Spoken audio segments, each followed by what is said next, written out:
Hello everyone and welcome to Nachiketa Uttam classes. आज मैं आपको आर के राजपूत का थर्ड चैप्टर पढ़ाऊंगा। तो चलिए देखते हैं। The force between two charges is 120 Newton. If the distance between the charges is double the force will be. देखिए कुलम्ब्स लॉ के अनुसार हम जानते हैं बराबर क्या, Q1 Q2 by 4 pi epsilon naught epsilon R D square. तो ये क्या है, फोर्स जो है डिस्टेंस के इन्वर्सली प्रोपोर्शनल है डिस्टेंस के स्क्वायर के। तो कह रहा है कि डबल कर देंगे हम डिस्टेंस को, इसको डबल कर देंगे, डी को 2D कर देंगे तो 2D के स्क्वायर 4D स्क्वायर हो जाएगा। जब 2D के होल स्क्वायर करेंगे तो 4D स्क्वायर हो जाएगा। तो फोर्स क्या हो जाएगा, तो फोर्स 4 गुना कम हो जाएगा, 1/4 गुना कम हो जाएगा फोर्स। तो फोर्स कितना था, 120 न्यूटन था, तो 1/4 हो जाएगा। तो 4 से भाग देंगे तो 4 तिया 12, 30 न्यूटन इसका सही answer. The mass of an electron is equal to, electron का मास कितना होता है 9.1 × 10⁻31 kg। यदि प्रोटॉन का मास कहेगा तो देखिए सी ऑप्शन है 1.673 × 10⁻27 kg। As per कुलम्ब्स law, कुलम्ब्स law के अनुसार क्या जानते हैं हम, F बराबर Q1 Q2 by 4 pi epsilon not D square. D square देखिए कहाँ है, हाँ देखिए ये सही है। F बराबर Q1 Q2 by 4 pi epsilon naught epsilon R D square. चौथा क्वेश्चन है the electric field intensity at a point situated 4 metres. ठीक, कितना मीटर्स दिया हुआ है, तो 4 मीटर्स दिया हुआ है, डी 4 है, 4 मीटर। फोरम में point charge is 200 newton per coulomb. Electric field intensity E बराबर कितना है 200 newton per coulomb. If the distance is reduce to 2 metres. अब डिस्टेंस को क्या कर दिया गया है, 2 मीटर रिड्यूस कर दिया गया है। पहले 4 था, 2 मीटर रिड्यूस कर दिया गया, 2 बचेगा यानी आधा हो गया। डी पहले से क्या हो गया, आधा हो गया।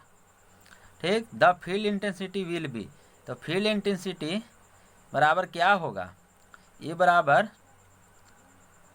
1/4 Q/4 pi epsilon naught epsilon R into D होगा। तो यहाँ पर हम क्या करेंगे, डी स्क्वायर में होता है, डी स्क्वायर होगा। तो जब हम डिस्टेंस को आधा कर देंगे तो डी की जगह पर D/2 रखेंगे। ठीक, तो D/4 हो जाएगा, डी स्क्वायर बाई 4। तो ये क्या हो जाएगा, पहले हमारे पास ही कितना था 200 न्यूटन था। ठीक, लेकिन अब ये 4 गुना हो जाएगा, क्योंकि डी स्क्वायर बाई जब 4 होगा तो ऊपर चला जाएगा 4, तो इसलिए 200 में क्या हो जाएगा, गुना हो जाएगा। तो यहाँ 800 न्यूटन आंसर हो जाएगा, 800 न्यूटन पर कूलम। ठीक, देखिए इसको फिर से हम हल कर देता हूँ। ये बराबर Q/4 pi epsilon naught epsilon R, D जानते हैं क्या, field intensity, electric field intensity, यानी ई जो है समानुपातिक किसके 1/d स्क्वायर के। डी आधा कर दे रहे हैं, पहले से ई E1 था, अब बाद में जब डी आधा हो जाए तो E2 हो गया। ठीक, तो 1/d स्क्वायर के समानुपाती है, तो यहाँ पर D2 के स्क्वायर बाई D1 के स्क्वायर होगा। तो हमारे पास क्या है, D2 कितना है, आधा है, D1 के आधा है D2। यदि D1 D है तो D2 कितना है, D/2 है, क्योंकि D पहले कितना था, D1 4 मीटर था और D2 आया था 2 मीटर। ठीक, तो D1 जब 4 मीटर है और D2 2 मीटर है, तो D1 D हम मान लेते हैं, D यानी समझ लीजिए 4 मीटर, D2 कितना है, तो 2 मीटर है, तो D/2 हो गया। इसको D मानते हैं तो इसको D/2, क्योंकि 4 है 2 है। ठीक, तो यहाँ पर कर दीजिए आप D/2 के होल स्क्वायर और बाई D1 को D मान लेते हैं। ठीक, तो D स्क्वायर कैंसिल, तो 1 क्या आ जाएगा, 4 आ जाएगा। अभी 4 इधर चला आएगा, E2 उधर चला जाएगा, यानी 4E2 बराबर 4E1 हो जाएगा। E2 बराबर 4E1 हो जाएगा।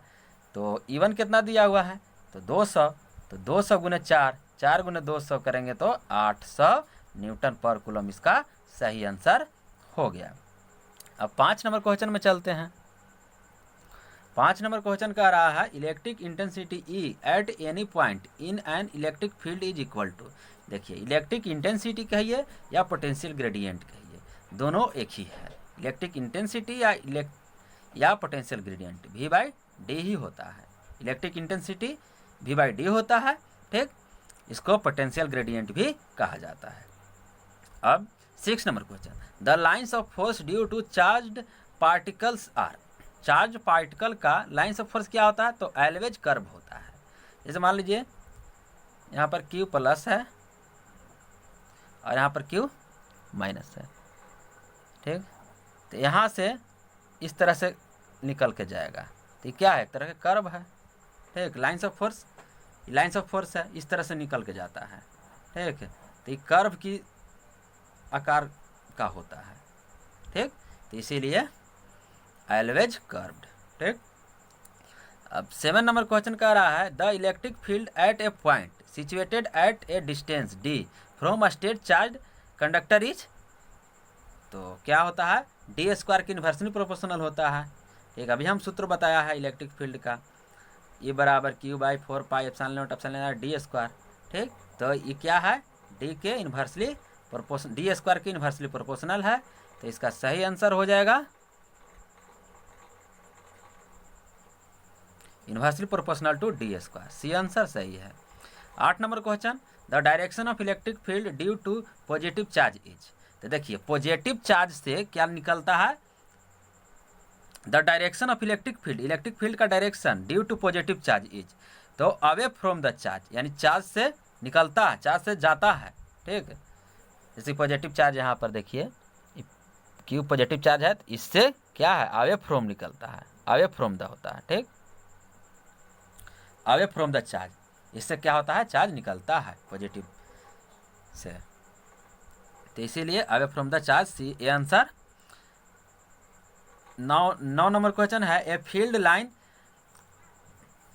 And an equipotential surface. एक फील्ड लाइन और एक इक्विपोटेंशियल सरफेस जो होता है हमेशा 90 डिग्री पर होता है, ठीक। देखिए इस तरह से होगा, क्या देखिए 90 डिग्री, किधरों ले लीजिए आप, ये कितना हो जाएगा 90 डिग्री, तो इस तरह से होता है। अब 10 नंबर क्वेश्चन कह रहा है the ability of charged bodies to exert force on one another is attributed to the existence of. तो इलेक्ट्रिक फील्ड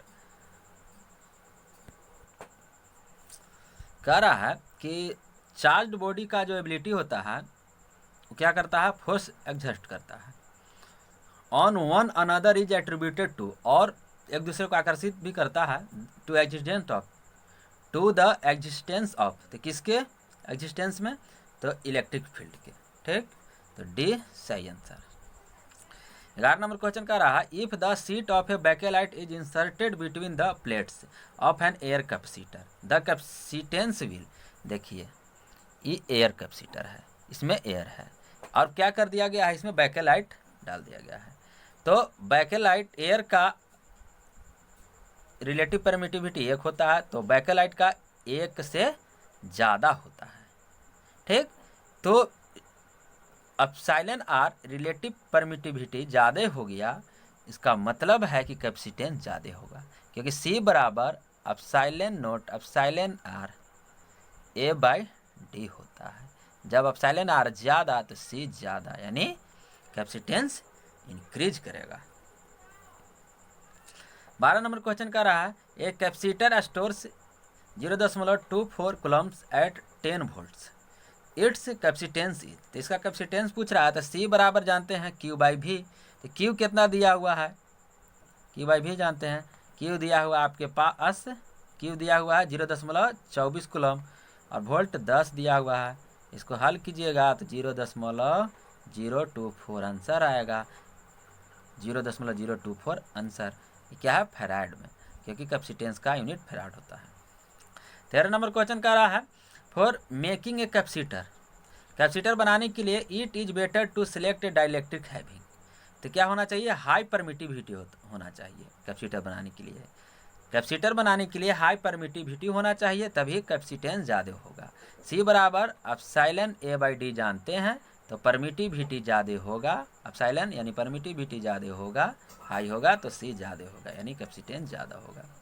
ठीक, 14 नंबर क्वेश्चन कह रहा the unit of capacitance are. Capacitance का यूनिट क्या है? तो कैपेसिटेंस का यूनिट है कूलम पर वोल्ट। इस तरह से तो फैराड होता है, ऐसा यूनिट फैराड है कैपेसिटेंस का, लेकिन विकल्प में नहीं दिया हुआ है। तो क्या जानते हैं? सी बराबर क्यू बाई भी जानते हैं। क्यू को कूलम कहते हैं, क्यू को कूलम में व्यक्त करते हैं, वोल्ट को वोल्ट में। ठीक, तो कूलम पर वोल्ट। ठीक, कूलम्स पर वोल्ट, बी आंसर सही है। 15 नंबर क्वेश्चन बोल रहा है कि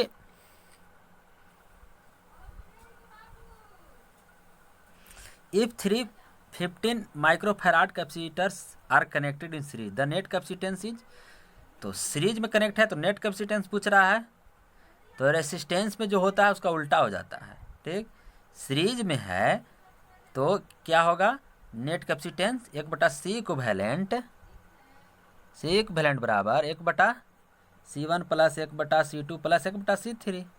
तो 15 है तीनों, 1/15 प्लस 1/15 प्लस 1/15, तो आप कीजिएगा तो 3/15 आएगा, यानी 1/5। 1/C इक्विवेलेंट बराबर 1/5 आया, तो C इक्विवेलेंट बराबर कितना हो जाएगा? तो 5। तो 5 माइक्रोफैराड, ये सही आंसर। 16 नंबर क्वेश्चन कह रहा है कि if 310 microfarad capacitors are connected in parallel. Parallel में कह रहा है द नेट कैपेसिटेंस इज, तो पैरेलल में कह रहा है तो जोड़ देंगे, तीनों को जोड़ देंगे तो 10 10 10 कितना जाएगा? 30 माइक्रोफैराड। 17 नंबर क्वेश्चन है कि a dielectric material must be. तो डाइलेक्ट्रिक मटेरियल क्या होता है? एक इंसुलेटर होता है, तो B is the right answer. 18 number question an electrolytic capacitor can be used for.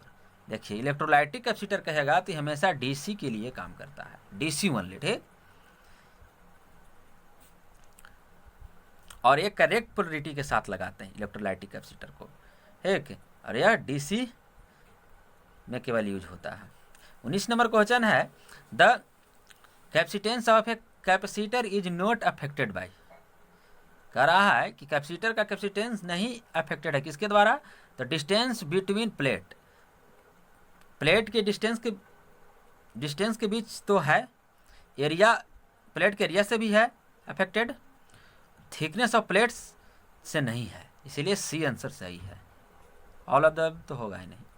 ठीक, देखिए सी बराबर हम जानते हैं कि एप्सिलॉन ए बाई डी। ठीक, तो डिस्टेंस बिटवीन प्लेट्स डी है, एरिया ऑफ प्लेट्स ए है, थिकनेस है ही नहीं। ठीक, तो इसीलिए सी। ठीक, the capacitance of a capacitor is not affected by thickness of plates, C is the right answer. अब 20 number question the capacitance of a cylinder capacitor is given by. देखिए cylinder capacitor ये हो गया R2, ये हो गया R1। ठीक, cylinder capacitor है, यहाँ तक, यहाँ से लेकर यहाँ तक त्रिज्या R1, यहाँ से लेकर यहाँ तक R2। तो इस सिलेंडर कैपेसिटर का कैपेसिटेंस होता है, सिलिंड्रिकल कैपेसिटर का कैपेसिटेंस होता है सी बराबर, सूत्र होता है 2 पाई एप्सिलॉन नॉट एप्सिलॉन R बटा log E R2 by R1। ठीक, तो D is the right answer. अब 21 number question which of the following is not a vector. Vector कौन नहीं है? तो देखिए लीनियर मोमेंटम, मोमेंटम कह दिया यानी संवेग, तो क्या है? यह एक वेक्टर क्वांटिटी है, इसमें डायरेक्शन होता है। इलेक्ट्रिक फील्ड, इसमें भी डायरेक्शन होता है मैग्नीट्यूड के साथ साथ। मैग्नीट्यूड, ये तीनों में मैग्नीट्यूड के साथ साथ डायरेक्शन होता है, लेकिन इलेक्ट्रिक पोटेंशियल में नहीं होता है, इसलिए वेक्टर क्वांटिटी नहीं है इलेक्ट्रिक पोटेंशियल। ठीक, अब चलते हैं 22 नंबर क्वेश्चन। 22 नंबर क्वेश्चन कह रहा है electric flux in coulombs emanating from any surface of a cube containing C coulombs of charge at its centre is. ठीक, कह रहा है कोई भी सरफेस पर जो घन होता है उसका c कूलम्ब है कोई भी सरफेस पर, तो इसका सेंटर पर पूछ रहा है कि चार्ज क्या होगा, तो Q/6 ही होगा। ठीक, ये आपको याद रखना है, याद रख लीजिएगा इसको। 23 नंबर क्वेश्चन कह रहा है 2 metal plates distance d apart from a capacitor of value c farad. कह रहा है इस तरह से कि 2 मेटल है, 1 2, डिस्टेंस d है, ठीक, तो इसके बीच जो कैपेसिटेंस है वो c है, c फैराड है, ठीक, c farads. Another metal plate of thickness d/2 and of the same area is inserted in between these two plates। अब दोनों प्लेट के बीच में क्या कर दिया गया है, d/2 थिकनेस का एक प्लेट रख दिया गया है। ठीक, पहले से d था तो अब कितना हो गया, ये d/4, ये d/4 हो गया, क्योंकि d/2 स्थान ले लिया तो पूरा बचा खाली स्थान कितना, d/2। ठीक, तो d/2 का आधा ये हो गया d/4, ये हो गया d/4। ठीक, capacitance of this three plate capacitor will be. तो अब कैपेसिटेंस पूछ रहा है, तो देखिए किस तरह से होगा। अगर इसका C1 मानते हैं और d डिस्टेंस है तो ये क्या हो जाएगा, 4C1 होगा, क्योंकि C बराबर एप्सिलॉन A/d होता है ना, तो d/4 है, ये d था, ठीक, तब C1, लेकिन d डिस्टेंस था तो C1 कैपेसिटेंस, d था तो C1, लेकिन जब d/4 हुआ, यहाँ से लेकर यहाँ तक कैपेसिटेंस कितना होगा, ठीक, जब डिस्टेंस d/4 है तो d/4 है तो यहाँ d/4 रखिएगा तो क्या हो जाएगा, तो 4C1 होगा, क्योंकि C1 है तो यहाँ d/4 रखेंगे तो 4 ऊपर चल जाएगा, d/4 रखेंगे तो 4 ऊपर चल जाएगा, यानी C1 का देखिए इस तरह से होगा ना, C2 ले लीजिए, C2 बराबर एप्सिलॉन A/d, तो d/4 रख देंगे हम, तो एप्सिलॉन d/4 रखेंगे तो कितना हो जाएगा, 4 एप्सिलॉन A/d, और C1 बराबर एप्सिलॉन A/d है, तो इतना का जगह पर C1 रख देंगे तो 4C1 हो गया। तो इसी तरह से C2 बराबर 4C1 आया, तो C3 भी 4C1 ही होगा। ठीक, तो यहां पर आंसर क्या हो जाएगा, अभी रुकिए।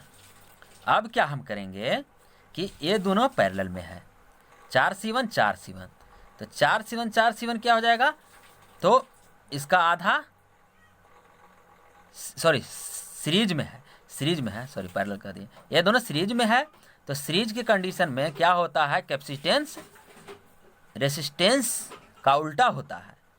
ठीक, तो 4C1 गुने 4C1 बटा जोड़ देंगे 4 और 4C1 तो 8C1 हो जाएगा, तो कितना हो जाएगा, 8 दूना 16, 2C1, तो यह क्या हो जाएगा, इसका आंसर B, यानी 2 गुना हो जाएगा। ठीक,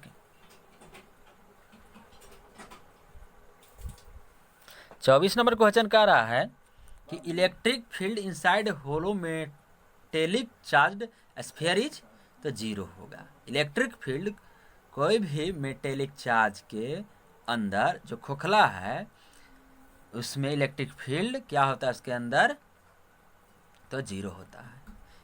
ठीक, होलो मेटेलिक चार्ज स्फीयर के अंदर इलेक्ट्रिक फील्ड 0 होता है, सी द राइट आंसर। अब 25 number question, a conducting body has surface current density of del coulombs per metre square. Del coulomb per metre square क्या है, surface charge density. The field intensity at its surface will be, field intensity क्या होगा, field intensity E बराबर पूछ रहा है, तो हम जानते हैं कि इतना होता है, ये सूत्र जानते हैं, तो फील्ड इंटेंसिटी ई पूछ रहा है तो इसको इधर ले आएंगे, इतना आंसर सही है ए। अब नेक्स्ट वीडियो मिलते हैं, वीडियो लंबा हो जाएगा इसीलिए।